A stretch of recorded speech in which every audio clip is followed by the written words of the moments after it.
Maraming salamat sa blessing. Hello guys, Maxirang Pangarap. Thank you po Maxirang Pangarap sa Gcash. Turn into cash na po. More blessings to come po. Sirang Pangarap, maraming salamat. Ako yung napili mo, bigyan ng blessing. Sana marami ka pang matulungan. God bless. Hello guys, good afternoon. Makasirang Pangarap. Ayun guys, bago po ang lahat, gusto ko munang magpasalamat sa lahat ng mga followers ko na sumusuporta sa akin at nagtitiwala sa akin. Guys, merienda tayo, siopaw. Ayun guys, kaya yun sa mga followers natin, minsan natatouch din ako, nagko-comment sila, nag-share sila ng mga video ko. Ayun, thankful ako kaya nagbibigay ako. Ngayon guys, unexpected, hindi ko alam na may ganong situation pala yung binigyan natin ngayon. Eto siya guys. Hello guys, mga kasirang pangarap, maraming salamat sa blessing. Malaking tulong ito sa dialysis ko. God bless you. Ayun guys, gusto ko lang ipatid sa inyo na alam ko mapapanood nyo to. Kung ano man yung sitwasyon nyo ngayon ma'am, huwag kayong mawalan ng pag-asa kasi lahat ng bagay na nangyayari sa atin may dahilan yan.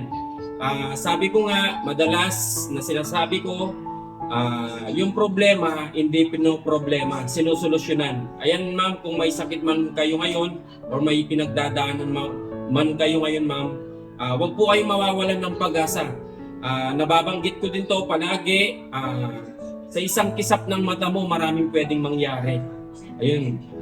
Basta ma'am, kung ano man yung sakit mo na nagda-dialysis ka, ipapanalangin mo lang sa Ama. Maniwala ka sa akin ma'am, gagaling ka.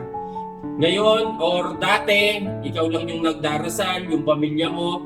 Ngayon madadagdagan na, hindi lang ako, pati yung mga viewers natin. Kaya maniwala ka lang ma'am, nagagaling ka sa sakit mong yan.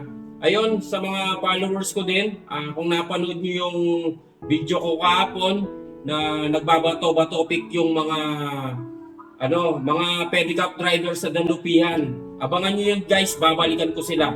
Tapos, ayun, may example din po ako doon, yung hindi lahat ng bagay natatalo ka. Kung napansin nyo yung nanalong ng 100 doon sa bato-bato pick, buong laban niya talo siya. Pero sa bandang uli, siya yung nanalong mas malaki. Ayun guys, real talk or sa real life natin, nangyayari talaga yon. Huwag niyong iisipin na lagi kayong talo. Darating at darating din na mananalo kayo. Ayun guys, gusto ko lang pakatid kay ma'am, huwag po kayo mawawalan ng pag-asa. Nakakasirang pangarap. Tara guys, merienda muna tayo. Ayan ako, diba? Simpleng merienda lang. Huwag kayong mawawalan ng pag-asa guys. Let's go.